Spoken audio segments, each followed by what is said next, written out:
Hello दोस्तों, आज हम लोग फिर उपस्थित हुए हैं एक नए टॉपिक के साथ। हम लोग प्रकाशिकी पढ़ रहे हैं। प्रकाशिकी में हमने प्रकाश का परावर्तन पढ़ा और उससे जुड़ी हुई अन्य घटनाओं के बारे में पढ़ा।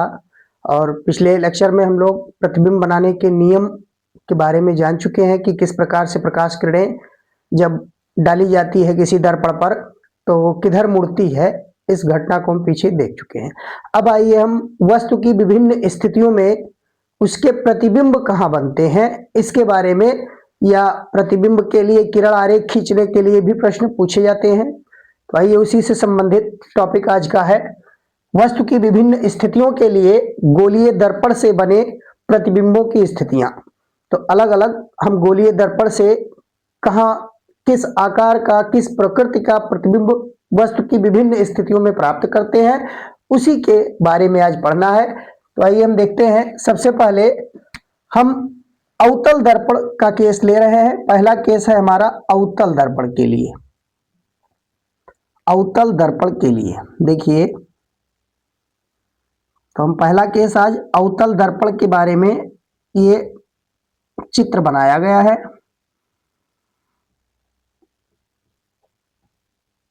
अवतल दर्पण के लिए तो देखिए हमने 6 कंडीशन दिखाया है।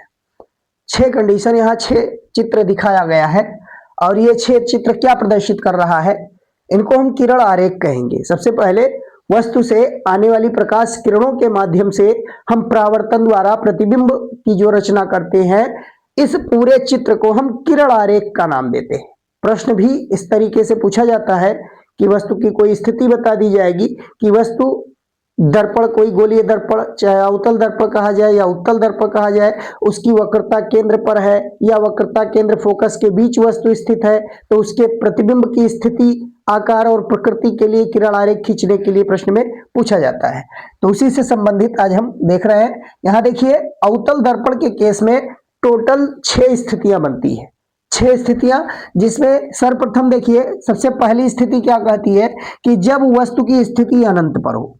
वस्तु जब अनंत पर स्थित होता है और सामने अवतल दर्पण रखा होता है, तो अवतल दर्पण के सामने अनंत पर रखी हुई वस्तु का प्रतिबिंब उस अवतल दर्पण के मुख्य फोकस पर बनता है। देखिए यह चित्र दिखाया गया, अगर कोई वस्तु अनंत पर रखी है तो अनंत से आने वाली प्रकाश किरणों को हम समांतर मानते हैं कि मुख्य अक्ष के समांतर किरणें अनंत से आती हैं। तो अनंत पर वस्तु रखा है तो 2 समांतर किरण के रूप में यहां दिखाया गया है, और ये दोनों किरणें जब इस अवतल दर्पण से परावर्तित होती हैं तो ये बताया जा चुका है कि मुख्य अक्ष के समांतर आने वाली प्रकाश किरणें परावर्तन के पश्चात मुख्य फोकस से होकर जाती हैं। तो ये दोनों किरणें मुख्य फोकस से होकर गुजर रही हैं। तो यहां देखिए मुख्य फोकस पर दोनों परावर्तित किरणें काट रही हैं, मतलब वस्तु का प्रतिबिंब मुख्य फोकस पर हमें प्राप्त होगा। अब वस्तु अनंत पर स्थित है तो यहां जो प्रतिबिंब बनेगा उसका आकार बहुत ही छोटा होगा, तो हम बिंदु आकार का मान सकते हैं। तो देखिए अनंत पर रखी वस्तु का प्रतिबिंब कहां बनेगा, तो हम कहेंगे कि अवतल दर्पण के मुख्य फोकस पर बनेगा।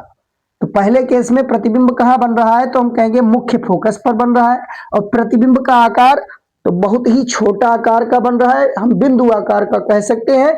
और देखिए चूंकि वास्तविक किरणों के काटने से प्रतिबिंब बनता है, यहां प्रतिबिंब का निर्माण वास्तविक किरणों के काटने से हुआ है, इसलिए यह प्रतिबिंब वास्तविक होगा। और जो प्रतिबिंब वास्तविक होते हैं वो निश्चित रूप से उल्टे होते हैं। यह बात यहां ध्यान रखिएगा कि वास्तविक प्रतिबिंब सदैव उल्टा बनता है और आभासी प्रतिबिंब सदैव सीधा बनता है। तो यहां देखिए वास्तविक किरणों के काटने से इस प्रतिबिंब का निर्माण हो रहा है, इसलिए हम कहेंगे यहां प्रतिबिंब उल्टा रहेगा। तो अब हम कह सकते हैं कि अवतल दर्पण के सामने यदि वस्तु अनंत पर स्थित है तो अनंत पर स्थित वस्तु का प्रतिबिंब दर्पण के मुख्य फोकस पर बनेगा और प्रतिबिंब वास्तविक होगा, उल्टा होगा और बहुत ही छोटा बिंदु आकार का होगा। तो ये पहला केस हो गया।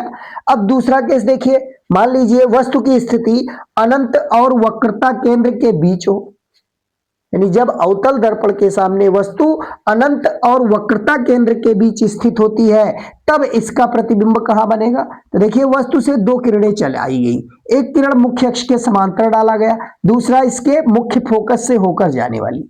जो किरण मुख्य अक्ष के समांतर गई वो परावर्तन के पश्चात मुख्य फोकस से होकर गुजरती है, और जो मुख्य फोकस से होकर गई थी वो परावर्तन के पश्चात मुख्य अक्ष के समांतर हो जाती है। अब दोनों परावर्तित किरणें यहाँ देखिए काट रही हैं इस बिंदु पर, तो यहां से लंब डालेंगे तो इस बिंदु पर प्रतिबिंब बन जाएगा। तो वस्तु स्थित है अनंत और वक्रता केंद्र के बीच में, और इस वस्तु का प्रतिबिंब बन रहा है वक्रता केंद्र और फोकस के बीच में बन रहा है। अब प्रतिबिंब का आकार अगर कहें तो प्रतिबिंब का आकार वस्तु से छोटा होगा, वास्तविक प्रतिबिंब होगा और उल्टा होगा।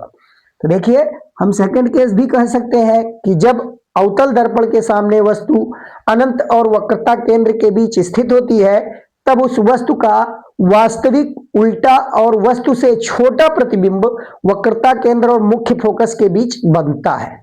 अब थर्ड केस इसका देखिए, अब वस्तु को रखा गया है वक्रता केंद्र पर, तो जब वस्तु अवतल दर्पण के सामने वक्रता केंद्र पर रखी जाती है तो यहां से देखिए दो किरणें दिखाया गया है, एक मुख्य अक्ष के समांतर डाला गया और दूसरा इसके मुख्य फोकस से होकर जाने वाली। जो मुख्य अक्ष के समांतर गई थी परावर्तन के पश्चात मुख्य फोकस से होकर गुजरती है, जो मुख्य फोकस से होकर गई थी परावर्तन के पश्चात मुख्य अक्ष के समांतर होती है, और दोनों परावर्तित किरणें यहाँ देखिए काट रही है इस बिंदु पर, और यहीं से लंब डालकर प्रतिबिंब बनाया गया। तो यहाँ उल्टा प्रतिबिंब बन रहा है, वास्तविक किरणों के काटने से बन रहा है, और प्रतिबिंब का आकार वस्तु के आकार के ठीक बराबर होगा। तो यहां प्रतिबिंब और वस्तु दोनों के आकार बराबर होते हैं। तो इस केस को हम क्या कह सकते हैं कि जब अवतल दर्पण के सामने वस्तु वक्रता केंद्र पर स्थित होती है तो वस्तु का वास्तविक, उल्टा और वस्तु के बराबर प्रतिबिंब वक्रता केंद्र पर ही बनता है। वस्तु अगर वक्रता केंद्र पर है तो प्रतिबिंब वक्रता केंद्र पर ही बनेगा। फिर देखिए चौथा केस, हम वस्तु को वक्रता केंद्र और फोकस के बीच रख रहे हैं। वस्तु को अब वक्रता केंद्र और फोकस के बीच जब रखते हैं तो यहां से देखिए दो किरणें दिखाया गया, एक मुख्य अक्ष के समांतर, एक फोकस से होकर जाने वाली। जो समांतर गई है फोकस से होकर जाएगी परावर्तन के पश्चात, और जो फोकस से होकर गई है वो समांतर हो जाएगी। अब यहाँ काटा गया, दोनों किरणों द्वारा यहाँ कट रहा है, यहीं से लंब डाला गया तो प्रतिबिंब यहाँ बन रहा है। अब देखिए ये प्रतिबिंब वस्तु के आकार से बड़ा मिल रहा है, वस्तु के आकार से बड़ा मिल रहा है, उल्टा मिल रहा है और वास्तविक किरणों के काटने से प्राप्त हो रहा है। तो अब हम यहां भी कह सकते हैं कि जब अवतल दर्पण के सामने वस्तु वक्रता केंद्र और मुख्य फोकस के बीच स्थित होती है, यानी जब वस्तु की स्थिति वक्रता केंद्र और मुख्य फोकस के बीच होती है तब वस्तु का वास्तविक, उल्टा और वस्तु से बड़ा प्रतिबिंब वक्रता केंद्र और अनंत के बीच बनता है। वक्रता केंद्र और अनंत के बीच बनता है। इस बार प्रतिबिंब वस्तु से बड़ा होगा। फिर देखिए पांचवा केस इसका कि जब वस्तु को हम मुख्य फोकस पर रख देते हैं, जब इस वस्तु की स्थिति अवतल दर्पण के सामने मुख्य फोकस पर होती है, जब अवतल दर्पण के मुख्य फोकस पर वस्तु को रखते हैं तो यहां से देखिए दो किरणें ले गए हैं, एक किरण मुख्य अक्ष के समांतर और दूसरी किरण यहां से हम इसके वक्रता केंद्र से आती हुई प्रतीत होने वाली, यानी वक्रता केंद्र से ऐसा लग रहा है कि आ रही हो, ऐसे डायरेक्शन से यहां डाला गया है प्रकाश किरण कि जो वक्रता केंद्र से आती हुई प्रतीत होती है, यानी इसके वक्रता केंद्र से जाने वाली रेखा के अनुदिश एक किरण यहां आपतित कराया गया। अब हम मालूम है जो समांतर किरणें गई थी मुख्य अक्ष की परावर्तन के पश्चात फोकस से होकर जाएगी, और जो वक्रता केंद्र से होकर जाने वाली किरण गई थी वो अपने ही मार्ग पर परावर्तन के पश्चात अपने ही मार्ग पर वापस लौट आती है। तो इस किरण को इसी डायरेक्शन में हमने वापस कर दिया। अब देखिए दोनों परावर्तित किरणें, ये दोनों परावर्तित किरणें हैं, ये दोनों एक दूसरे के ठीक समांतर प्राप्त हो रही है। अब यह कहा जाए कि इधर काटेंगी तो ये दोनों किरणें समांतर हैं, दोनों समांतर रेखाएं एक दूसरे को अनंत पर काटती हैं। तो इस स्थिति में हम कह सकते हैं कि जो वस्तु मुख्य फोकस पर रखा है इसका प्रतिबिंब अनंत पर जाकर मिलेगा। अब ये लाइन नीचे की ओर दिखाई गई, यानी मुख्य अक्ष से लगातार नीचे जा रही है और दोनों एक दूसरे के समांतर जा रही हैं, यानी बहुत अधिक दूरी पर जाने पर समांतर रेखाएं एक दूसरे को अनंत पर काटेंगी। तो जितने ये दूरी पर जाएंगी उतने बड़ा प्रतिबिंब होता जाएगा। तो हम क्या कहेंगे कि यदि अवतल दर्पण के सामने वस्तु मुख्य फोकस पर रखी है तो उसका वास्तविक, उल्टा और बहुत बड़ा प्रतिबिंब अनंत पर प्राप्त होगा। फोकस पर अगर वस्तु है तो प्रतिबिंब कहां बनेगा? अनंत पर बनता है। और इसका छठा केस क्या है कि जब वस्तु को हम मुख्य फोकस और ध्रुव के बीच रखते हैं, मुख्य फोकस और ध्रुव के बीच जब वस्तु स्थित होता है तब इसका प्रतिबिंब कहां बनेगा? तो देखिए यहां हमने वस्तु O पर रखा है, दो किरणें यहां से लिया है, एक मुख्य अक्ष के समांतर और दूसरा वक्रता केंद्र से आने वाली वक्रता केंद्र से आती प्रतीत होने वाली किरण डाल दिया। अब ये किरण अपने ही मार्ग पर वापस लौटेगी और जो समांतर डाला गया था ये फोकस से होकर, यहां से देखिए यहीं से परावर्तन के पश्चात फोकस से होकर जाएगी। अब ये दोनों परावर्तित किरणें, ये और ये एक दूसरे से धीरे धीरे दूर जा रही हैं, ये एक दूसरे से दूर जा रही हैं, तो इस साइड में कहीं नहीं काटेंगी। ये परावर्तित किरणें अगर इधर देखा जाए तो इधर कहीं नहीं काट रही हैं, तो इनको पीछे बढ़ाया जाएगा और पीछे बढ़ाने पर ये दोनों किरणें इस बिंदु से आती हुई प्रतीत होती हैं। जो दोनों परावर्तित किरणें हैं इस बिंदु से आती हुई प्रतीत होती हैं, तो यहीं से हमने मुख्य अक्ष पर लंब डाल दिया और यहां एक सीधा और आभासी प्रतिबिंब प्राप्त हो गया। तो ये अंतिम स्थिति है कि जब वस्तु अवतल दर्पण के मुख्य फोकस और ध्रुव के बीच स्थित होता है, तब इसका आभासी, सीधा और वस्तु से बड़ा प्रतिबिंब दर्पण के पीछे प्राप्त होता है। तो इस 6 स्थिति में एक स्थिति यही ऐसी है जिसमें प्रतिबिंब आभासी और सीधा बनता है। तो ये इंपॉर्टेंट केस है, ध्यान रखिएगा कि अवतल दर्पण के सामने जब वस्तु मुख्य फोकस और ध्रुव के बीच स्थित होती है, तब वस्तु का आभासी, सीधा और वस्तु से बड़ा प्रतिबिंब दर्पण के पीछे प्राप्त होता है। अब इसमें ऐसा भी प्रश्न पूछा जा सकता है कि अवतल दर्पण के कौन सी स्थिति में वस्तु रखने पर वस्तु और प्रतिबिंब के बीच की दूरी शून्य हो जाए, या न्यूनतम अवतल दर्पण के सामने रखी वस्तु की और उसके प्रतिबिंब की न्यूनतम दूरी किस स्थिति में होगा। तो हम यहां देख सकते हैं, जब वस्तु को हम वक्रता केंद्र पर रखते थे तो प्रतिबिंब भी वक्रता केंद्र पर बनता है। तो यहां वस्तु और प्रतिबिंब के बीच की जो न्यूनतम दूरी है वो शून्य कही जा सकती है। न्यूनतम दूरी शून्य अवतल दर्पण के केस में जब वस्तु वक्रता केंद्र पर होता है तो उसका प्रतिबिंब भी वक्रता केंद्र पर बनता है। और सबसे अधिक दूरी अगर कहा जाए कि सबसे अधिक दूरी किस स्थिति में होगा, किस स्थिति में वस्तु और प्रतिबिंब के बीच की दूरी सबसे ज्यादा होगी, तो देखिए सबसे अधिक दूरी जैसे जैसे वस्तु दर्पण की ओर आता है, जैसे जैसे वस्तु दर्पण की ओर आता है उसका प्रतिबिंब दर्पण से दूर जाता है। तो जैसे जैसे वस्तु हम इसके समीप लाएंगे और जो प्रतिबिंब होगा वो दर्पण से दूर जाएगा। तो निश्चित रूप से जो प्रारंभिक स्थिति रही होगी उसमें सबसे अधिक दूरी पर रहे होंगे। अब दोनों एक दूसरे के नजदीक आ रहे हैं, फिर ये अंतिम स्थिति पर यहां पहुंच रहा है और उसके बाद प्रतिबिंब ये पीछे जैसे ही f के आगे बढ़ रहा है इनके बीच की स्थितियां और नजदीक हो जा रही हैं। तो सबसे अधिक दूरी हम अनंत और फोकस वाला कह सकते हैं। तो यहां देखिए अगर ऐसा भी प्रश्न पूछा जा सकता है, निम्न में से कौन सा दर्पण वास्तविक प्रतिबिंब बनाता है, तो वास्तविक प्रतिबिंब अवतल दर्पण बना सकता है। समतल दर्पण भी पीछे हम पढ़ चुके हैं, लेकिन वो आभासी प्रतिबिंब बनाता है। समतल दर्पण केवल और केवल आभासी प्रतिबिंब। इसी तरीके से आगे हम उत्तल दर्पण की बात करेंगे, वो भी केवल और केवल आभासी प्रतिबिंब। अवतल दर्पण ही मात्र एक ऐसा दर्पण है जो वास्तविक प्रतिबिंब भी बना सकता है, ये वस्तु से छोटा प्रतिबिंब भी बना सकता है, वस्तु के बराबर भी बना सकता है और वस्तु से बड़ा, वास्तविक और आभासी दोनों प्रतिबिंब वस्तु से बड़ा भी बना सकता है। तो ये सारे गुण अवतल दर्पण में है, इस पर प्रश्न बन सकता है, ये ध्यान रखिए। अब इन 6 किरण आरेखों को समझना अनिवार्य था, इसलिए हमने 6 किरण आरेख को यहां बता दिया। अब आइए इसके लिए हम सरलतम तरीका भी जान सकते हैं कि ये 6 केस एक साथ कैसे याद रखा जाए। तो एक साथ याद रखने के लिए हम एक सरलतम उपाय भी इसका बता सकते हैं। देखिए ये 6 स्थितियां हो गई। अब हमें मालूम है अगर अवतल दर्पण के सामने प्रतिबिंब बन रहा है तो निश्चित रूप से वह प्रतिबिंब वास्तविक होगा, यानी इधर जो प्रतिबिंब बनेगा वो वास्तविक बनेगा। वास्तविक प्रतिबिंब सदैव वस्तु की ही दिशा में बनता है, तो वास्तविक प्रतिबिंब इधर बनेगा, वास्तविक प्रतिबिंब बनेगा। और इधर प्रतिबिंब बनता है, दर्पण के पीछे जो प्रतिबिंब बनता है वो प्रतिबिंब होता है आभासी, और आभासी प्रतिबिंब सदैव सीधा होता है।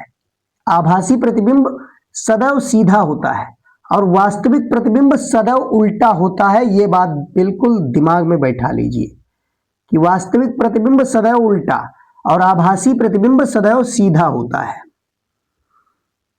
इतनी बातें हमें बिल्कुल दिमाग में रखना है।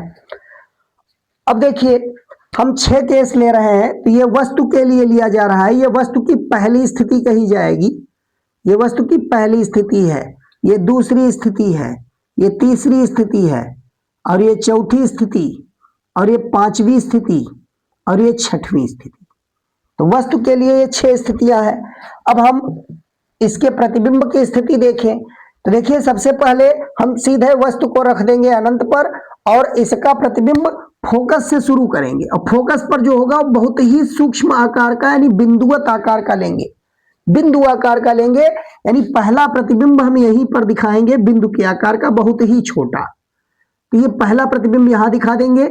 इसको हमने 1 2 3 4 इधर से लिखा है, तो अब की बार इस साइड से हम 1 2 3 4 लिखेंगे, और नीचे साइड में बन रहा है इसलिए हम इसको I1 I2 लिखते जाएं, I1 I2, तो थोड़ा आसानी होगी। यहां देखिए I1 यानी पहली स्थिति के लिए ये प्रतिबिंब बन रहा है। अब दूसरा देखिए, दूसरा कहां बनेगा, तो जैसे जैसे वस्तु दर्पण की ओर जाएगा प्रतिबिंब आगे की ओर बढ़ेगा। अब F और C के बीच कहीं भी बन सकता है, लेकिन प्रतिबिंब यहां बहुत छोटा था, अब थोड़ा बड़ा हो जाएगा। अब वस्तु को हम यहां लाके रखेंगे तो ये थोड़ा बड़ा हो जाएगा, लेकिन अभी भी वस्तु से छोटा ही रहेगा, अभी भी वस्तु से छोटा ही रहेगा। ये I2 हो गया। तीसरी स्थिति देखिए, जब हम वक्रता केंद्र पर रखते हैं, जब वस्तु को वक्रता केंद्र पर रखा जाता है, यहां हमने C लिख दिया, वक्रता केंद्र पर जब रखते हैं वस्तु को, तो इसका प्रतिबिंब देखिए इसी के ठीक बराबर बनेगा, इसी के ठीक बराबर प्रतिबिंब, और उल्टा प्रतिबिंब वक्रता केंद्र पर ही बना देंगे।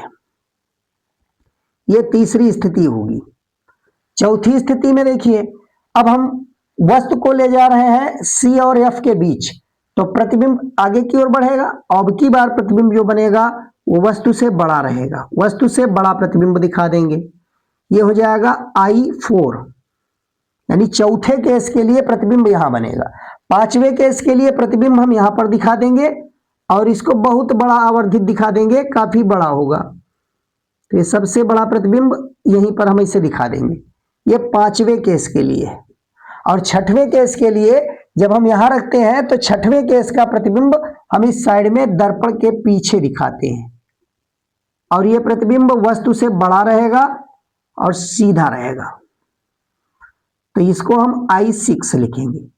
बस इतनी बातें अगर दिमाग में है तो ये छहियों केस हमें रटने की कोई आवश्यकता नहीं है, इसी से सारी बातें बिल्कुल क्लियर हो जाएंगी कि जब वस्तु अनंत पर है तब इसका प्रतिबिंब वास्तविक उल्टा और बहुत छोटा बिंदु आकार का मुख्य फोकस पर बनता है। जब वस्तु अनंत और वक्रता केंद्र के बीच स्थित है तब इसका प्रतिबिंब फोकस और वक्रता के केंद्र के बीच बनता है, वस्तु से छोटा है, वास्तविक और उल्टा है। जब वस्तु वक्रता केंद्र पर है तो प्रतिबिंब भी वक्रता केंद्र पर बनता है, वस्तु के बराबर है, वास्तविक और उल्टा है। जब वस्तु वक्रता केंद्र और फोकस के बीच स्थित है तो इसका प्रतिबिंब वक्रता केंद्र और अनंत के बीच बनता है और वास्तविक है, उल्टा है, वस्तु से बड़ा है। जब वस्तु मुख्य फोकस पर स्थित है तो इसका प्रतिबिंब अनंत पर बनता है, वास्तविक है, उल्टा है और वस्तु से बहुत बड़ा है। और जब वस्तु मुख्य फोकस और ध्रुव के बीच स्थित होता है तब इसका सीधा और आभासी और वस्तु से बड़ा प्रतिबिंब दर्पण के पीछे बनता है। तो ये 6 केस इसके बिल्कुल याद कर लीजिए, इस पर प्रश्न पूछे जा सकते हैं। अब आइए देखते हैं उत्तल दर्पण के लिए कौन कौन से केस हैं। तो उत्तल दर्पण के लिए मात्र 2 केस हैं। अब उन दोनों केसों को हम चाहे तो किरण आरेख से याद रख सकते हैं, उसमें कोई अलग नहीं है, इसमें मात्र 2 ही केस हैं। देखिए उत्तल दर्पण के लिए सेकंड केस हम ले रहे हैं। उत्तल दर्पण के लिए, उत्तल दर्पण के लिए तो इसमें मात्र 2 स्थिति है। पहली स्थिति ये हो गया उत्तल दर्पण। तो उत्तल दर्पण में हम जानते हैं फोकस पीछे होगा, वक्रता केंद्र यहां होगा, यहां ध्रुव है। अब वस्तु की इसमें मात्र 2 ही स्थिति हो सकती है। एक असीमित दूरी यानी वस्तु को अनंत पर रख दिया जाए, एक तो असीमित दूरी यानी अनंत पर वस्तु को रख दिया जाए। तो अनंत पर अगर वस्तु रखा है तो अनंत से आने वाली जो प्रकाश किरणें होंगी वो मुख्य अक्ष के समांतर जाएंगी, मुख्य अक्ष के समांतर होंगी। अब यहां से जो भी प्रकाश किरण आ रही है वो मुख्य अक्ष के समांतर ही कहा जाएगा कि मुख्य अक्ष के समांतर किरणें आ रही हैं। अब इसमें देखिए यहीं से परावर्तन होगा और ऐसे डायरेक्शन में परावर्तित होगा कि जैसे पीछे बढ़ाने पर ऐसा लगेगा मानो ये फोकस से आ रही हूं, तो इस डायरेक्शन में परावर्तित होंगी, पीछे बढ़ाने पर आभास होगा कि ये मुख्य फोकस से आ रही हूं, तो ये किरण इधर चली जाएगी। ये इसी तरीके से ये किरण, तो ये भी परावर्तित होकर इसी डायरेक्शन में वापस जाएगी, यहां से इस डायरेक्शन में ये वापस चली जाएगी। अब ये दोनों किरणें अगर कहा जाए तो यहीं पर काट रही हैं, पीछे बढ़ाने पर इसी बिंदु पर काटती हुई दिख रही हैं, तो हम कह सकते हैं कि उत्तल दर्पण के सामने जब वस्तु अनंत पर स्थित होता है तो इसका आभासी सीधा और बहुत छोटा प्रतिबिंब दर्पण के मुख्य फोकस पर बनता है। आभासी सीधा और बहुत छोटा प्रतिबिंब मुख्य फोकस पर प्राप्त होता है, और ये पहला केस है इसका। और दूसरा केस देखिए, इसका दूसरा केस हम दूरी को सीमित कर दें, यानी अनंत की जगह पर अब हम थोड़ा नजदीक ले आए। यहां फोकस है, यहां ध्रुव होगा P, इसमें भी यहां ध्रुव लिखा हुआ है। अब यहां देखिए कोई सीमित दूरी पर रख दे, वस्तु को उठा के हमने यहां रख दिया, सीमित दूरी कह सकते हैं, या हम अनंत और दर्पण के बीच कहीं भी रख दें, अनंत और दर्पण के बीच कहीं भी रख दिया जाए, तब इसका प्रतिबिंब देखिए कहां बनेगा।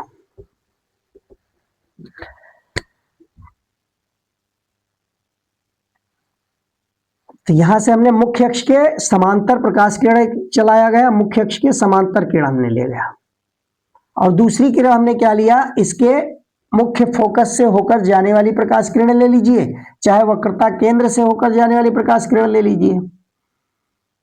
ये वक्रता केंद्र यहां होगा, फोकस यहां होगा, तो दो किरण यहां से लेंगे, एक इसके मुख्य फोकस से जाने वाली और इसके वक्रता केंद्र से किसी एक में से ले सकते हैं।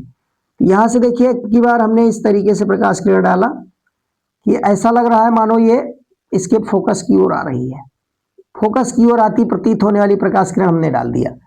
तो अब ये किरण वास्तव में यहीं से परावर्तित होगी, और फोकस की ओर आती प्रतीत होने वाली प्रकाश किरणें हैं, तो ये क्या होगा, ये अपने ही यहीं से समांतर हो जाएंगी, यहीं से परावर्तित होकर मुख्य अक्ष के समांतर वापस लौटेंगी, ये इसी डायरेक्शन में वापस आ जाएंगी, और जो समांतर डाला गया था वो इस डायरेक्शन में वापस जाएंगी। ये अब देखिए ये दोनों किरणें इस साइड में नहीं काट रही हैं, तो पीछे बढ़ाने पर इनको हम पीछे अगर बढ़ाएं, इनको अगर पीछे बढ़ाया जाए तो यहां पर ये काटती हुई आभास हो रही है, यहीं से लंब डाल देंगे।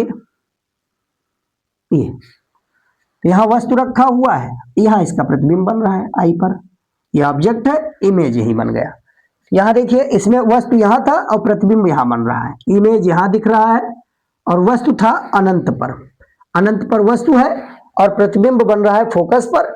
और सेकंड केस में क्या है कि वस्तु रखा हुआ है एक सीमित दूरी पर, या हम कह सकते हैं कि अनंत और दर्पण के बीच कहीं भी वस्तु को उत्तल दर्पण के सामने अनंत और दर्पण के बीच कहीं भी रख दे तो इसका प्रतिबिंब सदैव ध्रुव और फोकस के बीच ही बनेगा, ध्रुव और फोकस के बीच बनता है, और प्रतिबिंब आभासी होगा, सीधा होगा और सदैव वस्तु से छोटा होगा। तो उत्तल दर्पण केवल और केवल वस्तु से छोटा और आभासी प्रतिबिंब ही बनाता है, यह आभासी और वस्तु से छोटा प्रतिबिंब बनाएगा, आभासी प्रतिबिंब सदैव सीधा होगा। तो इसमें मात्र दो ही स्थितियां हैं कि जब वस्तु अनंत पर है तो मुख्य फोकस पर प्रतिबिंब बनेगा, आभासी होगा, बहुत छोटा होगा, बिंदु आकार का और सीधा रहेगा, और जब सीमित दूरी पर है तो ध्रुव और फोकस के बीच प्रतिबिंब बनेगा, आभासी, सीधा और वस्तु से छोटा होगा। तो यह दोनों स्थितियां यहां याद रखा जा सकता है। आइए देखते हैं, अब हम गोलीय दर्पण के लिए फोकस दूरी f तथा दर्पण से वस्तु और प्रतिबिंब की दूरियों में संबंध, यानी वस्तु की दूरी u, प्रतिबिंब की दूरी v और फोकस दूरी f में संबंध। तो इसके लिए देखिए अवतल दर्पण और उत्तल दर्पण दोनों के लिए एक ही सूत्र प्राप्त होगा, इसमें एक ही संबंध मिलेगा। तो यहां हमने एक अवतल दर्पण ले लिया और इसके सामने o o' एक वस्तु रख दिया गया, और वस्तु कहां रखा गया है, तो वक्रता केंद्र से परे है, यानी अनंत और वक्रता केंद्र के बीच रखा। तो यहां से देखिए दो किरणें डाली गई, एक मुख्य अक्ष के समांतर, एक वक्रता केंद्र से होकर जाने वाली। समांतर किरणें प्रवर्तन के पश्चात मुख्य फोकस से होकर गई और वक्रता केंद्र से जाने वाली प्रकाश किरण अपने ही मार्ग पर वापस लौटी। ये दोनों आई डैश पर एक दूसरे को काटती हैं, यहीं से प्रतिबिंब बनाया गया लंब डाल के। तो ओ डैश का वास्तविक उल्टा और वस्तु से छोटा प्रतिबिंब आई डैश हमको प्राप्त हुआ। अब हम इस आरेख के द्वारा, इस किरण आरेख के द्वारा हमें यह संबंध प्राप्त करना है। तो आइए देखते हैं। हम यहां कुछ चीजें चिन्ह परिपाटी के अनुसार हमें मालूम है कि वस्तु की जो ध्रुव से दूरी होती है, वस्तु की ध्रुव से दूरी, इसको सदैव u लिखा जाएगा। तो यहां हमने u लिख दिया, वस्तु की ध्रुव से दूरी। और प्रतिबिंब की जो ध्रुव से दूरी होती है, प्रतिबिंब की जो ध्रुव से दूरी है उसको v लिखा जाता है। प्रतिबिंब की दूरी को v और वस्तु की दूरी को u। और यहां मुख्य फोकस से ध्रुव तक की दूरी, इसको फोकस दूरी f कहा ही जाता है, पीछे बताया जा चुका है। और साथ में वक्रता केंद्र से ध्रुव तक की दूरी को वक्रता त्रिज्या कहते हैं, इसको हम r से लिख सकते हैं, यहां हमने दिखा दिया r। और चिन्ह परिपाटी के अनुरूप आपतित किरण की ओर से अगर जिधर से प्रकाश किरणें आ रही हैं उसके विपरीत डायरेक्शन में कोई दूरी नापा जाए तो वह दूरी सदैव ऋणात्मक होती है। तो आपतित किरण का मार्ग यह है, वस्तु इधर रखी हुई है, वस्तु से प्रकाश किरणें आपतित हो रही हैं इस डायरेक्शन में, तो इसके विपरीत जितनी भी दूरियां नापी जाएंगी वो सभी दूरियां ऋणात्मक कही जाएंगी। तो इसी चिन्ह परिपाटी के अनुरूप हम यहां से अगर देखें तो देखिए यहां दो त्रिभुज हमको दिखाई दे रहा है। एक त्रिभुज है ओ डैश सी और दूसरा त्रिभुज है आई डैश सी। इन दोनों त्रिभुजों को ध्यान से देखा जाए तो देखिए यहां से क्या बन रहा है, त्रिभुज ओ डैश सी तथा त्रिभुज आई डैश सी में। तो इन दोनों त्रिभुज में अगर देखा जाए तो आई डैश सी, इन दोनों में देखिए एक कोण, ये कोण और ये कोण दोनों बराबर होंगे। बहिष्कोण, ये दोनों कह सकते हैं कि एक दूसरे के शीर्षाभिमुख कोण है, ये दोनों शीर्षाभिमुख कोण कहे जाएंगे। तो शीर्षाभिमुख कोण होने के कारण बराबर, और ये कोण दोनों समकोण होंगे, दोनों ही लंब होंगे, क्योंकि वस्तु और प्रतिबिंब सदैव मुख्य अक्ष के लंबवत ली जाती है चिन्ह परिपाटी के अनुरूप। तो ये लंबवत लिया जाएगा, तो ये 90 डिग्री, ये 90 डिग्री, और ये दोनों कोण एक दूसरे के बराबर होंगे क्योंकि ये शीर्षाभिमुख कोण होंगे। अब निश्चित रूप से देखिए यह कोण और यह कोण भी बराबर होगा। कोई दो त्रिभुज में दो कोण बराबर हो जाए तो ए समरूपता पढ़ चुके हैं, ये दोनों समरूप कहे जाएंगे या समकोणिक कह सकते हैं। तो हम यहां लिख सकते हैं कि त्रिभुज ओ डैश सी तथा त्रिभुज आई डैश सी ये समकोणिक होंगे। हम डायरेक्ट इसको समकोणिक कह के संबंध दिखा सकते हैं। तो ये दोनों समकोणिक होंगे। समकोणिक मतलब समरूप से ही है। अगर ये दोनों समरूप हैं तो इनकी संगत भुजाओं का अनुपात बराबर होगा। तो इनकी संगत भुजाएं ले लीजिए, यहां से हम ले सकते हैं ओ डैश, ये लंब होगा, और इसका लंब है आई डैश। तो लंब का अनुपात, अब आधार का अनुपात ले लिया जाए तो आधार में देखिए यहां इस त्रिभुज का आधार होगा CO, और इस त्रिभुज में अगर आधार कहा जाए तो IC ये कह सकते हैं। तो ये अनुपात दोनों का बराबर होगा। ये इक्वेशन 1 कर दिया गया। और यहां से देखिए एक लंब डाला गया है, बिंदु A से हमने एक लंब डाला है, यहां एक लंब पड़ा हुआ है, ये मुख्य अक्ष पर n पर काट रहा है। अब इन दोनों त्रिभुजों को देखेंगे, ये दोनों त्रिभुज देखिए, त्रिभुज ANF तथा त्रिभुज I डैश IF भी समकोणिक होंगे।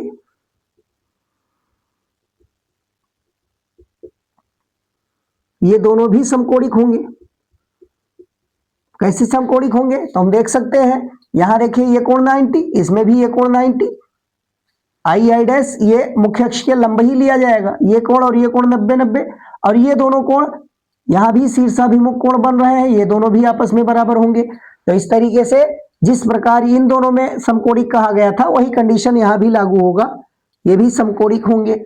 अब यहां भी देखिए AN लंब हो जाएगा, AN लंब है और इस त्रिभुज में लंब आई डैश कह सकते हैं, आई डैश, ये बराबर होगा, इसका आधार होगा NF और इस वाले में आधार होगा FI। अब यहां देखिए ये समांतर रेखाएं हैं, तो O डैश और AN ये दोनों आपस में बराबर होंगे। हम NF को देखिए आगे अभी चेंज करना है, यहाँ AN को हम O डैश लिख सकते हैं, क्योंकि O डैश ये बराबर है AN और O डैश बराबर है। तो अगर ये दोनों बराबर हैं तो हम यहां से क्या कह सकते हैं, O डैश बटा आई डैश ये बराबर होगा NF बटा FI। इसको इक्वेशन नंबर 2 डाल सकते हैं। अब समीकरण 1 और 2 की तुलना करा लीजिए। समीकरण 1 व 2 की तुलना से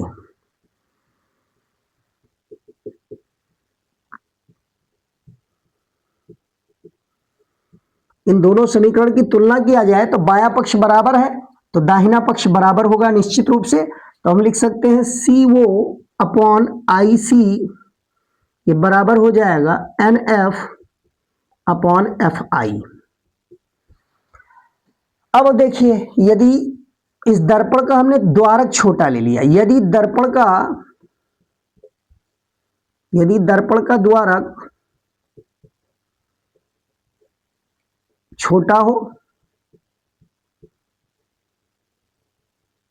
यदि दर्पण का द्वारक छोटा हो इस प्रकार से छोटा ले लिया जाए तो A जो होगा वो P की ओर अग्रसर होगा, A P की ओर अग्रसर होगा। जितना द्वारक छोटा लेंगे बिंदु ये P की ओर आगे बढ़ेगा, यानी P को टेंड करेगा। और जब A नीचे की ओर, जैसे जैसे A यहां आएगा तो N भी खिसकता जाएगा P की ओर। तो यदि दर्पण का द्वारक छोटा हो तो A P को टेंड करेगा और जो बिंदु N है ये भी P की ओर आगे बढ़ेगा, P की ओर अग्रसर होगा। तो यहां से हम क्या लिख सकते हैं कि जो N से F की दूरी है वो P और F के बराबर कही जा सकती है, यानी NF ये लगभग बराबर कहा जा सकता है PF के। NF और PF ये लगभग बराबर होंगे अगर दर्पण का द्वारक छोटा ले लिया जाए तो। अब यहां से देखिए, अब हमको ये दो कंडीशन जो मिल रहा था CO अपॉन IC ये बराबर हो जाएगा PF अपॉन FI, ये लिखा जा सकता है। अब इस फार्मूले को देखिए, जितने भी इसमें है C से O की दूरी कहा जा रहा है, इन सभी को ध्रुव से लिंक कराएंगे, सभी दूरियों को हम ध्रुव से लाने का प्रयास करेंगे। सारी दूरियां ध्रुव से ही जोड़ी जाती हैं। तो देखिए CO को क्या लिख सकते हैं, CO को लिख सकते हैं हम PO माइनस PC, तो इसी को लिख देंगे PO माइनस PC। CO को लिखा जा सकता है, CO दूरी को हम PO माइनस PC कर देंगे, CO मिल जाएगा। अब IC दूरी देखिए, IC तो इसको लिख देंगे PC माइनस PI। इसी प्रकार PF तो ये तो ध्रुव से जुड़ा ही है, इसको डायरेक्ट हम PF लिख सकते हैं। और साथ में FI, तो FI को लिख सकते हैं PI माइनस PF। अब सभी दूरियां ध्रुव से लिंक हो गई। अब इन सब के मान रख दीजिए, सभी मानों को रख दीजिए और चिन्ह परिपाटी के अनुरूप रखेंगे। बाईं ओर की दूरियां है तो जितनी भी बाईं ओर की दूरियां है सभी ऋणात्मक रखी जाएंगी। तो यहां सारे मान रख दीजिए और देखिए मान रखने पर हमें क्या मिल रहा है, PO मतलब ध्रुव से वस्तु की दूरी, तो ये U लिखा जाता है, यहां माइनस में U लिख देंगे, माइनस में U, फिर माइनस चिन्ह है। PC ध्रुव से वक्रता केंद्र की दूरी, तो इसको हम माइनस R लिखेंगे, माइनस R हो गया। PC को हम माइनस R लिख दिया। फिर देखिए बटा PC फिर नीचे आ गया, यहां भी माइनस R रखेंगे, यहां भी माइनस R लिख सकते हैं।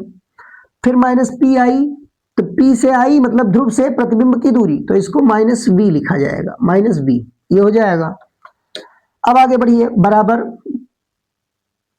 यहां देखिए पी एफ, ध्रुव से फोकस तक की दूरी, तो ये बाईं ओर की दूरी है, तो माइनस एफ यहां लिखा जा सकता है, माइनस एफ, माइनस एफ। देखिए यहां इसको मिटा रहे हैं, डिस्टर्ब ना हो, इसको हम हटा रहे हैं, एक बार हमने बता ही दिया, क्लियर हो गया होगा। तो अब यहां देखिए पी एफ को हम माइनस एफ लिख सकते हैं, पी एफ को माइनस एफ, यहां एफ हाई है, और नीचे देखिए पी, यहां इस वैल्यू को पी आई क्या है, ध्रुव से प्रतिबिंब की दूरी, तो ध्रुव से प्रतिबिंब की दूरी हमने बताया है बी, तो इस दूरी को हम बी लिख देंगे माइनस में बी, पी से ध्रुव की दूरी, और फिर माइनस पी एफ, तो पी एफ को लिख सकते हैं माइनस में एफ, ये सारी दूरी हमने दिखा दी। अब चाहो तो यहां से इन दूरियों को पूरा हम यहां लिख सकते हैं, ये u है और इसको लिखा गया था v, और यहां से लिखा गया था ये दूरी r, ये ऊपर हमने खिसका दिया। अब इन सभी दूरियों का हमें मिल गया मान। अब इन मानों को देखिए कैलकुलेट कर लीजिए, थोड़ा सा कैलकुलेट करिए। कैसे कैलकुलेट करेंगे, ये ब्रैकेट जितने हैं ओपन करिए, ऊपर है माइनस यू, यहां माइनस माइनस प्लस आर मिल जाएगा, प्लस आर, और नीचे देखिए माइनस आर है, और ये माइनस माइनस प्लस वी, और साथ में इधर माइनस एफ, और नीचे आ जाएगा माइनस वी प्लस एफ, ये मिल जाएगा, ये मिल गया हमको। अब जहां जहां आर लिखा हुआ है हम आर बराबर 2f लिख सकते हैं, आर बराबर 2f, आर बराबर 2f लिखा जा सकता है, क्योंकि पीछे पढ़ चुके हैं कि जो वक्रता त्रिज्या होती है फोकस दूरी की दुगना होती है। तो r बराबर 2f इसमें रखने के बाद फिर क्रॉस मल्टीप्लीकेशन करा देंगे, तो यहां देखिए minus you plus 2f upon, नीचे आ जाएगा माइनस 2f प्लस वी बराबर minus F upon minus V plus F. Cross multiplication कर दीजिए, क्रॉस मल्टीप्लीकेशन करने से क्या मिलेगा, तो यहां से देखिए माइनस यू माइनस वी का गुणा कराएंगे तो ये प्लस यू वी मिल जाएगा, प्लस यू वी, फिर माइनस यू का एफ से गुणा कराएंगे माइनस यू एफ,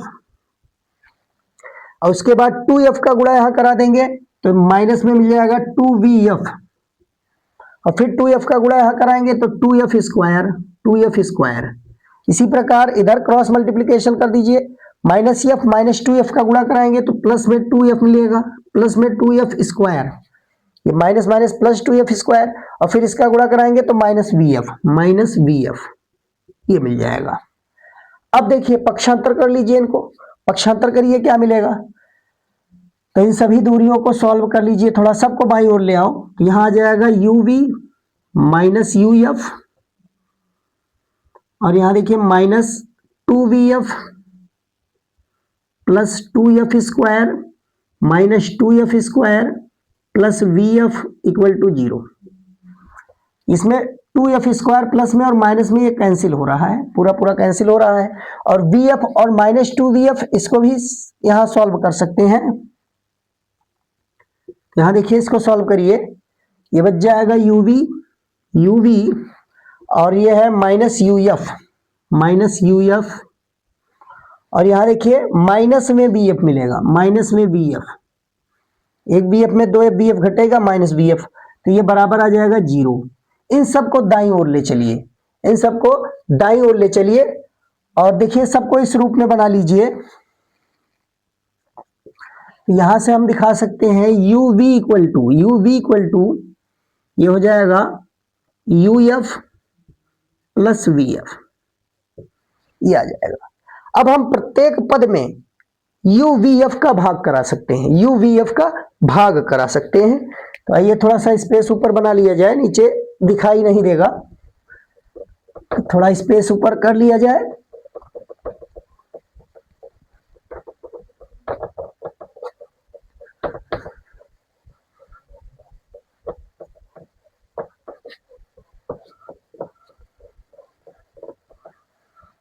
देखिए यहां प्रत्येक पद में हम uvf का भाग करा देंगे, प्रत्येक पद में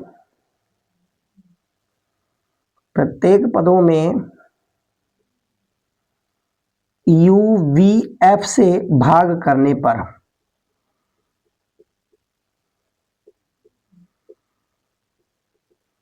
भाग कर दीजिए। यहां है U V upon U V F equal to, यहां हो जाएगा U F upon U V F, फिर plus V F upon U V F. इसमें देखिए यू वी से U V cancel, one upon F बचेगा। यहाँ यू एफ से यू और F cancel, one upon V बचेगा। और यहाँ वी एफ से ये वी और एफ कैंसिल, ये V F cancel, one upon you बचेगा। तो इसी को अब यहाँ सॉल्व किया गया, one upon F equal to one upon V plus one upon U, ये मिल गया हमको। इसी को दर्पण का सूत्र कहते हैं। One upon F equal to one upon V plus one upon U, ये दर्पण का सूत्र भी कहलाता है, इसे दर्पण सूत्र भी कहते हैं।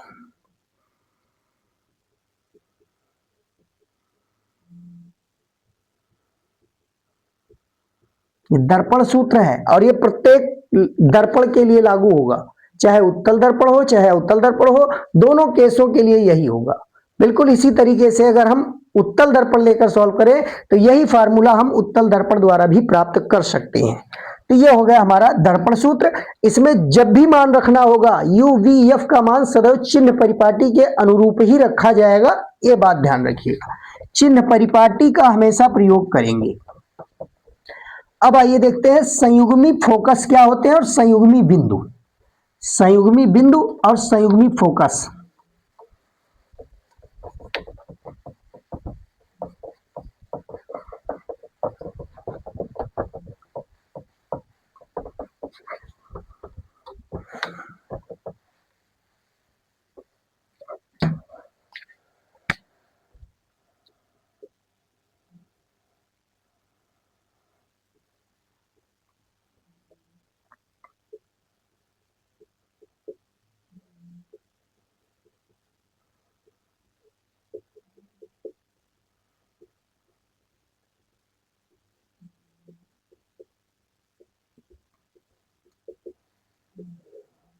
संयुग्मी फोकस अथवा संयुग्मी बिंदु। तो संयुग्मी बिंदु क्या होते हैं? तो कोई भी दर्पण के सामने दो ऐसे बिंदु कि जिनमें एक बिंदु पर वस्तु रखें तो दूसरे बिंदु पर प्रतिबिंब बने, और दूसरे बिंदु पर वस्तु रखें तो पहले बिंदु पर प्रतिबिंब बने। ऐसे अगर किसी दर्पण के सामने ऐसे दो बिंदु मिल जाएं, कोई भी दर्पण के मुख्य अक्ष पर दो ऐसे बिंदु हमको प्राप्त हो जाए कि एक बिंदु पर वस्तु रखने पर दूसरे बिंदु पर उसका प्रतिबिंब बने, और दूसरे बिंदु पर वस्तु को रख दिया जाए तो पहले बिंदु पर उसका प्रतिबिंब प्राप्त हो। इस प्रकार से जो बिंदु होते हैं उनको हम संयुग्मी बिंदु कहते हैं। तो ऐसे संयुग्मी बिंदु जो होते हैं वो केवल और केवल अवतल दर्पण में ही प्राप्त हो सकते हैं, उत्तल दर्पण में नहीं। जैसा कि हमें मालूम है उत्तल दर्पण के सामने वस्तु रखते हैं तो प्रतिबिंब दर्पण के पीछे बनता है। अब दर्पण के पीछे अगर वस्तु रखेंगे तो उसका प्रतिबिंब नहीं बन सकता है। दर्पण के पीछे रखा प्रतिबिंब, दर्पण के पीछे अगर वस्तु को रखते हैं तो उसका प्रतिबिंब प्राप्त नहीं होगा। इस कारण से संयुग्मी बिंदु या संयुग्मी फोकस केवल और केवल अवतल दर्पण में ही संभव है। अब देखिए यहां दोनों स्थितियां इस प्रकार से मिल सकती है। वस्तु अगर ओ पर रख दिया जाए तो प्रतिबिंब कहां बन रहा है? आई पर। अब अगर वस्तु को हम आई पर रख दें तो इसका प्रतिबिंब वो पर हमें प्राप्त हो सकता है। यानी अवतल दर्पण के केस में यह स्थिति संभव है। अब इस ओ और आई बिंदु को हम संयुग्मी फोकस या संयुग्मी बिंदु कह सकते हैं। किसी गोलीय दर्पण के मुख्य अक्ष पर स्थित वह बिंदु, किसी गोलीय दर्पण के मुख्य अक्ष पर स्थित ऐसे दो बिंदु कि एक बिंदु पर वस्तु रखने पर दूसरे बिंदु पर उसका प्रतिबिंब बने, और दूसरे बिंदु पर वस्तु रखने पर पहले बिंदु पर उसका प्रतिबिंब बने, ऐसे बिंदुओं को हम संयुग्मी फोकस अथवा संयुग्मी बिंदु कहते हैं। तो यह संयुग्मी बिंदु या फोकस हम इसी को कह सकते हैं। अब आइए देखते हैं रेखीय आवर्धन क्या होता है। यह बात नोट कर लीजिएगा, संयुग्मी बिंदु या संयुग्मी फोकस केवल और केवल अवतल दर्पण में ही प्राप्त होते हैं। अवतल दर्पण,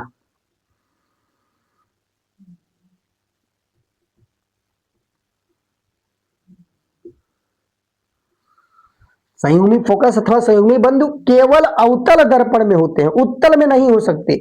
अवतल में चूंकि वास्तविक प्रतिबिंब बन रहा है तो इसमें हो सकते हैं। अगला है रेखीय आवर्धन।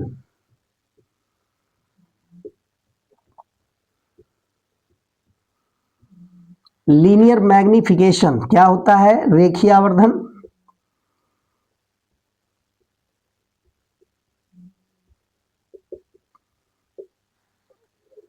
रेखीय आवर्धन क्या होता है?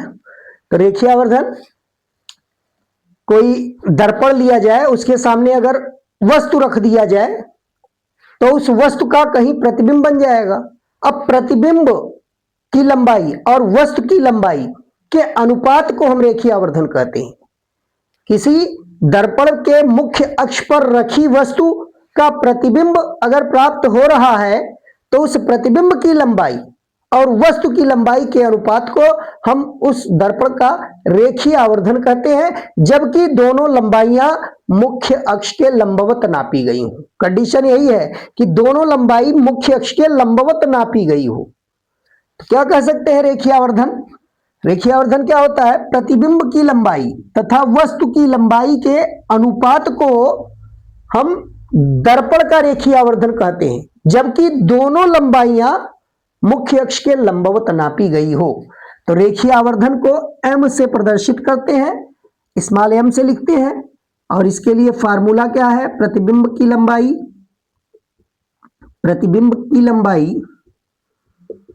बटा वस्तु की लंबाई, प्रतिबिंब की लंबाई बटा वस्तु की लंबाई। तो यह फार्मूला है। अब यहां हमने मान लिया कि वस्तु की लंबाई है y1 और प्रतिबिंब की लंबाई यहां हमने मान लिया y2। हमने y1 y2 मान लिया। इसी केस में ले रहे हैं, इसी केस में हमने उत्तल दर्पण के केस में ये ले लिया कि एक वस्तु है जिसकी लंबाई y1 है और इसका प्रतिबिंब i डैश बन रहा है, इसकी लंबाई को हमने y2 ले लिया, और ये दोनों लंबाइयां मुख्य अक्ष के लंबवत नापी गई हैं। मुख्य अक्ष के लंबवत ये y1 लंबाई है और ये y2 लंबाई है। तो अब ऐसी स्थिति में हम यम का सूत्र क्या कह सकते हैं? रेखीय आवर्धन यम बराबर प्रतिबिंब की लंबाई यानी y2 और वस्तु की लंबाई बटा y1। ये होता है रेखीय आवर्धन, इसको रेखीय आवर्धन कहते हैं। अब देखिए रेखीय आवर्धन जो प्राप्त हुआ, इसका हम u और v के रूप में भी संबंध देख सकते हैं। कैसे u और v के बीच क्या संबंध होता है? तो हम इसी फिगर से, इसी हम किरण आरेख का प्रयोग करते हुए देखिए, हम यहां से अगर कोई इस प्रकार से किरण डाल दें, अगर इस प्रकार से किरण डाल दिया जाए जो इसके ध्रुव से होकर सीधा जा रहा हो, तो निश्चित रूप से अगर इस प्रकार से कोई किरण खींचेंगे तो वह किरण ठीक उतने ही कोण पर इधर डायरेक्शन में परावर्तित होगा।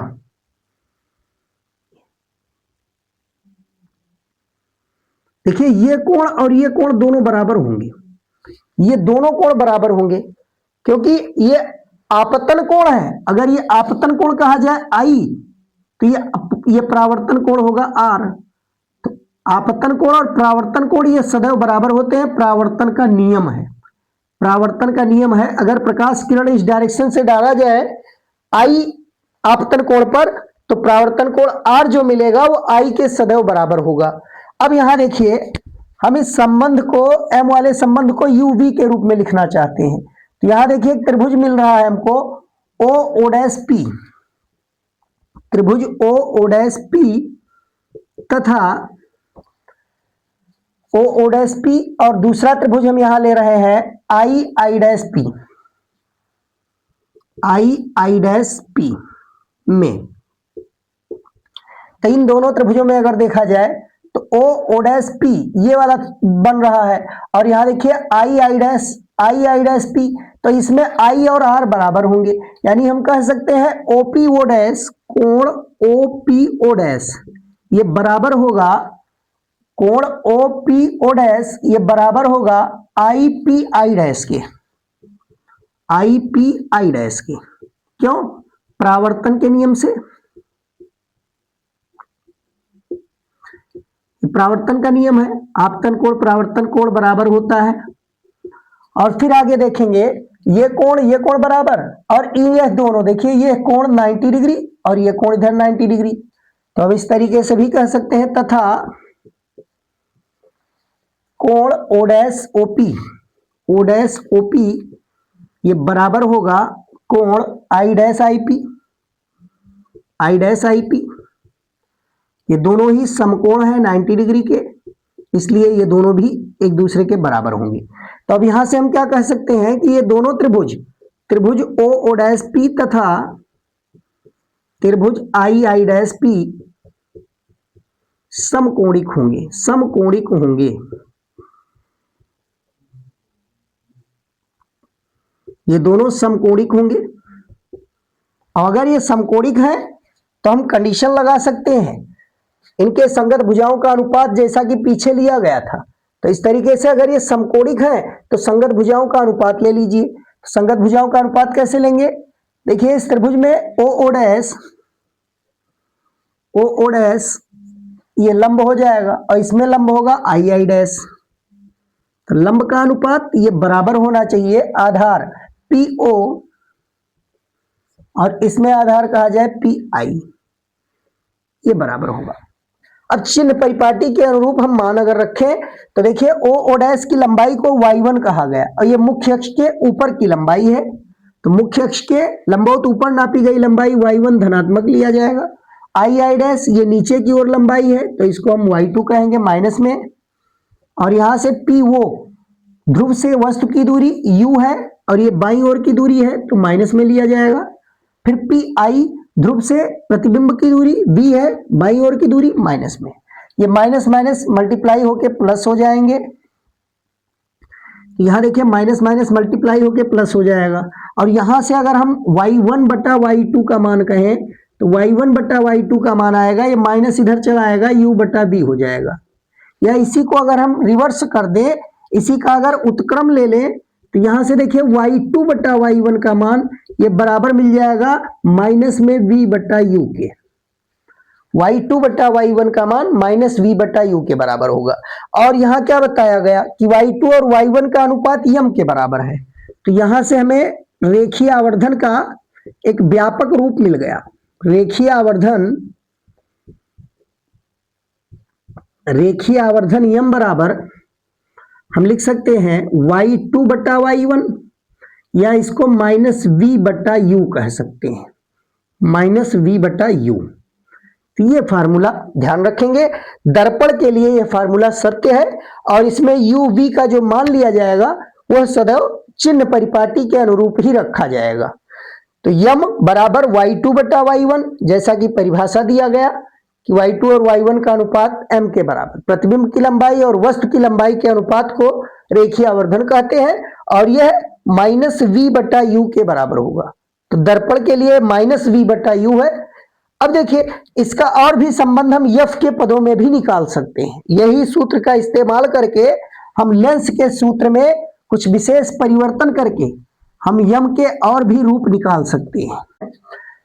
तो हम यहां देख सकते हैं दर्पण के सूत्र से, दर्पण सूत्र से 1 बटा बी प्लस 1 बटा यू ये बराबर होता है 1 अपॉन एफ के। इसमें हम मल्टीप्लाई करा दें दोनों पक्षों में b का। देखिए दोनों पक्षों में या प्रत्येक पद में b से गुणा करने पर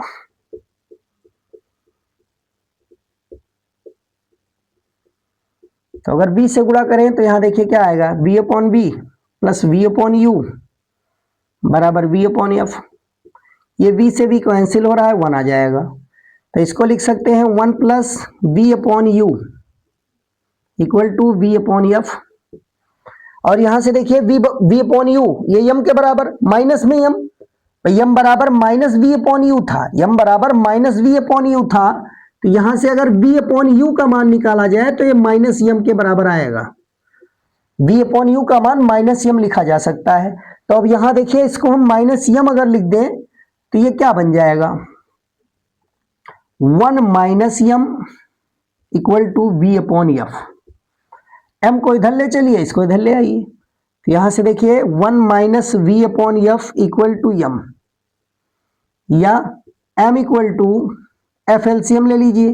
तो ये हो जाएगा एफ माइनस वी, ये फार्मूला बन जाएगा m equal to F minus V upon F.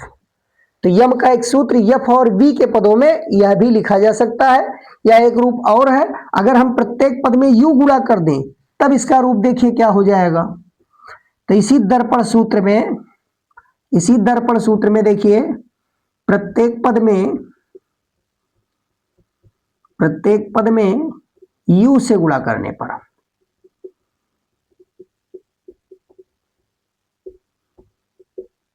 u से गुणा करने पर, तो u से गुणा करेंगे तो यहां हो जाएगा u upon v plus u upon u बराबर u अपॉन एफ।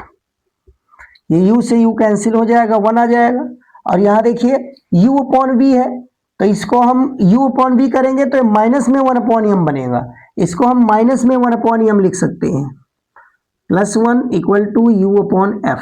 ये हो जाएगा, पक्षांतर कर लीजिए, इसको उधर ले चलिए, इसको उधर ले आइए, तो ये हो जाएगा 1 minus U upon F equal to 1 upon M. LCM ले लीजिए एफ, तो ये हो जाएगा एफ माइनस यू, इधर आ जाएगा 1 अपॉन एम, व्युत्क्रम कर दीजिए एम इक्वल टू, तो ये एफ ऊपर चला जाएगा, एफ अपॉन यू नीचे चला आएगा, ये आ जाएगा। तो यह भी संबंध m का v और u के पद में यहां संबंध मिला था, और यहाँ f और v के पदों में है, और यहाँ u और f के पदों में है। तो यह रेखीय आवर्धन फार्मूला होगा। और हम जानते हैं अगर प्रतिबिंब वास्तविक बन रहा है तो वास्तविक प्रतिबिंब सदैव उल्टा होता है, इसलिए रेखीय आवर्धन वास्तविक प्रतिबिंब के लिए सदैव ऋणात्मक मिलेगा। प्रतिबिंब जब आभासी है तो रेखीय आवर्धन धनात्मक प्राप्त होगा, क्योंकि आभासी प्रतिबिंब सदैव सीधा होता है। तो रेखीय आवर्धन ऋणात्मक मिलेगा वास्तविक प्रतिबिंब के लिए और धनात्मक मिलेगा आभासी प्रतिबिंब के लिए। अगर वस्तु से प्रतिबिंब का आकार छोटा है, अगर प्रतिबिंब का आकार छोटा है तो रेखीय आवर्धन सदैव 1 से छोटा होगा। अगर प्रतिबिंब और वस्तु दोनों का आकार बराबर है तो यम का मान 1 के बराबर होगा, और यदि प्रतिबिंब वस्तु से बड़ा है तो रेखीय आवर्धन सदैव 1 से बड़ा प्राप्त होगा। तो यह सब बातें रेखीय आवर्धन से जुड़ी हुई शॉर्ट प्रश्न में पूछे जा सकते हैं, इनको अच्छे से रिवाइज कर लेंगे और इस पर न्यूमेरिकल भी पूछा जा सकता है। तो अब आज हम लोग रेखीय आवर्धन के बारे में पढ़ चुके। हाँ, एक अक्षीय आवर्धन भी है। अक्षीय आवर्धन अगर पढ़ना चाहें, लेकिन सिलेबस में नहीं है, कि अगर कोई वस्तु इस प्रकार से दर्पण के सामने, कोई उत्तल दर्पण हो या उत्तल दर्पण हो, उसके सामने इस तरीके से मुख्य अक्ष के अनुदिश अगर वस्तु रख दी जाए तब इसके रेखीय आवर्धन का सूत्र क्या होगा। तो देखिए, इसको अक्षीय आवर्धन कहते हैं, लेकिन ये सिलेबस में नहीं है। लेकिन इतनी बातें ध्यान रखिएगा कि अगर वस्तु इस तरीके से रखी हुई है तो इसमें जो दूर वाला सिरा होता है उसका प्रतिबिंब निकट बनेगा। दूर वाले सिरे का जो प्रतिबिंब बनेगा वो निकट बनेगा। ए अगर इधर है तो इसमें उल्टा तो बनेगा, लेकिन ए वाला इधर रहेगा और बी वाला इधर रहेगा, ये ध्यान रखिए। और यहां से अगर कहा जाए तो यहां से रेखीय आवर्धन का जो फार्मूला मिलेगा, इस सिरे को अगर कहा जाए, यहां से इसकी दूरी को u1, इस दूरी को अगर कहा जाए ए वाले सिरे को u1 और इसको कहा जाए u2, तो इसी तरीके से ये होगा v1 और ये होगा v2 दूसरा सिरा। तो यहां हम क्या लिख सकते हैं, प्रतिबिंब की लंबाई यानी v2 माइनस v1 बटा वस्तु की लंबाई, तो वस्तु की लंबाई को u1 माइनस u2 कह सकते हैं।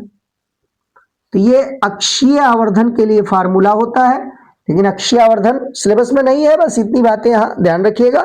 तो आज हम लोगों ने रेखीय आवर्धन के बारे में पढ़ा, यूवीएफ में संबंध यानी दर्पण सूत्र के बारे में। ये सारे टॉपिक आज समाप्त हुए। परावर्तन से संबंधित सारी घटनाएं पूर्ण हो चुकी है। अब हमें प्रकाश का अपवर्तन अगले लेक्चर में पढ़ना है। तो आज के लिए इतना ही, धन्यवाद।